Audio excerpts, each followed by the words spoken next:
So when the CDC and the World Health Organization, who's in control of this, orders that the European vaccines have high levels of squalene and that squalene be mixed here, because they couldn't legally have it put in here, so they add it later, because they know they're dealing with a stupid, not stupid, but uninformed nurse or doctor. This is so diabolical. I want to go back to General Stubblebine and then back to Dr. Laibow. There's so much I want to cover here today. General, bottom line, we talk about eugenics. We talk about population reduction. We have the UN documents. We have their own statements.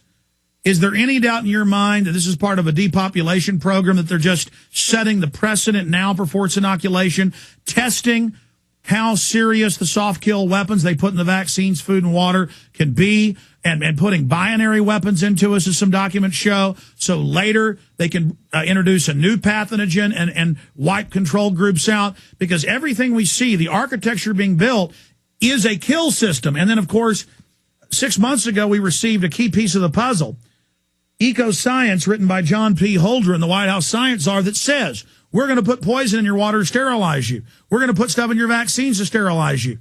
And we have all these other UN documents saying the same thing. I mean, we have them doing it, but it's so diabolical, the average person just can't believe it's actually happening. General Stubblebine. Well, just think about it for a few minutes. I keep going back to the principles of war because it lays it all out very simply. One of the principles is called surprise. Another one is called simplicity. So think about this. I announced that there's going to be swine flu. So I surprise everybody with the fact that they've got swine flu coming. So everybody, very simply, walks in and says, vaccinate me now because I don't want swine flu.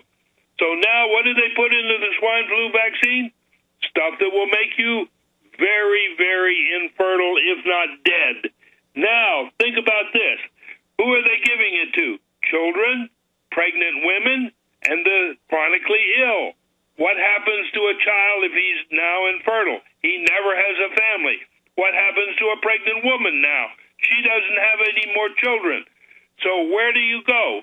Suddenly, the population stops. And what have you got? You have got genocide, period. I want to go back to the squalene. A few molecules of squalene will make you very, very sick. The amount of squalene that they're putting into human beings, and two of the vaccines that the United States has illegally approved and that we hope to stop tomorrow in our lawsuit, in our hearing in Washington, two of those vaccines are already squalene adjuvanted, one by Novartis and one by GlaxoSmithKline. But then they will add the squalene at the 90,000 injection locations for the rest of the vaccines, and it's at the level 1 million times more than that which was put into the vaccine A, which in the presence of pig-derived proteins with sugar on them, glycoproteins, and human-derived glycoproteins, will cause immune-mediated sterility, according to two patents filed in 1998. So, if you're not already dead. If it doesn't kill you right off the bat, it will make you sterile, which is why these vaccines are being aimed at children, so the next generation will never be born, and at fertile women who are already proven fertile because they're pregnant. Do you understand how dark it is? How far down the line we are? How late it is? Dr. Laibow and General Stubblebine, they are aiming these at women and children and people that are fertile, just as the UN, as you know, you can give people the name of the hormone, were caught adding a synthetic hormone to tetanus shots to sterilize women. And that's the stated UN goal. I mean, they admit they're doing it to us in their own government policy books. We better listen to them. So speak to that and the numbers on cancer, the numbers on diabetes, the numbers on autism. I mean, they are killing us, and they're incrementally turning up the ambient background on the soft kill and then institutionalizing all of our deaths and disease and just standardizing it where everybody gets cancer every year. Everybody has diabetes. Everybody's infertile. 87% men's sperm count down. Infertility in women skyrocketing. Real fast, buzz through the numbers for folks, Dr. Laibow. Health Organization says in their public writings that they want to reduce the population by 90%, and they have been using infertility vaccines since 1974. In 1985, they said in a public document that they were using these infertility vaccines disguised as smallpox vaccines. And by the way, the hormone is not a synthetic hormone. It's a natural hormone called human chorionic gonadotrophin, HCG, which they introduced into the vaccine. And then women make antibodies to their own hormones so they can never again carry a baby. Okay, doctor, my point was in the medical articles I read, and you can correct me, this was years ago, they pointed out that it had to be done by design because it had been simulated a natural hormone. I understand it's a natural hormone, but is that incorrect, that they artificially made it?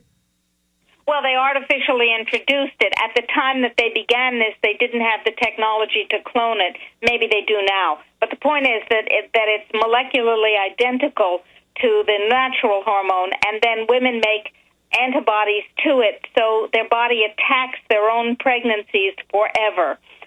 That's one way of creating an immune reaction. Another way is by putting in squalene, which in the presence of proteins with sugar on them and bioreceptors and many, many, many hormones and so on are glycoproteins. In the presence of the glycoproteins, the immune system turns on the fertility system and attacks it, and there will never again be a pregnancy, or there will never be fertility if the person who receives this high squalene dose is a child. We're talking about ending the next generation. I also want to remind listeners that we now know, as of today, that two scientists, one of them named Robert Webster and the other Richard Webby, are listed as patent holders for U.S. patent application 20090010962 for genetically engineered swine flu influenza virus and uses thereof. Robert Webster and Richard Webby are employed by the World Health Organization at their influenza laboratory. Now, if that doesn't say the whole thing, then I don't know what does. So we have squalene for infertility. We have squalene for profound autoimmune disorders. We have the swine flu that will kill large numbers of people through the vaccination. Direct to you. You're listening to the Alex Jones Broadcasting Network. But addressing General Stubblebine for a moment, sir, obviously it takes high moral character and strength to be able to read these government documents where they admit they're putting poison in our water in the vaccines, when they admit they've designed GMO foods to hurt fertility or sterilize us, to admit that we have this group of eugenicists running things. Then a lot of foolish yuppies and people that think they're members of the establishment will say, so what? There are too many people, not realizing it's aimed at them as well. I would like you to speak to the nature of the type of mindset that we're facing with our enemy, the character of our enemy. And I'd like you to speak to our military and police who are really starting to wake up right now about their duty. And if you'd like to challenge them to look at the evidence, to do the research, because I understand this is hard to admit to. Even when you have the documents, it's hard to come to grips. I mean, imagine being General Stubblebine or Dr. Laibow or myself. I mean, we're in the spotlight against these people. We get attacked by them. I mean, I've been attacked at major symposiums by the government. They're writing hit pieces on me every day. They have COINTELPRO posing as patriots, attacking us at every level. But we're doing this because we have to. But sir, can you speak to the nature of the mindset of who we're facing, and then speak to people that are serving the system, doctors, nurses, the police, the military, and challenge them to make a decision which side they're on? Because you can't be on the fence on this, can you? No way. Absolutely cannot be on the fence. First of all, what are the kind of people that would do something like this? The people who are involved in spreading all of this. Well, first of all, they got to be psychopaths. I mean, nobody who has any principles at all would do what they're doing to us. Let me cut in for a minute. My training is in psychiatry, and I practiced drug-free psychiatry and medicine for many, many years, Alec. A psychopath is a person who has no affiliation with any other human being. No one else matters. They appear to look like connected people, but they are, in fact, totally devoid of any human sensibility. In my view, they have given up their humanity, and they're psychopathic. And, Doctor, I've interviewed other experts on psychopaths. They also say that they not only don't care, you have the sadistic psychopath that enjoys hurting particularly innocents, women and children. They enjoy torturing.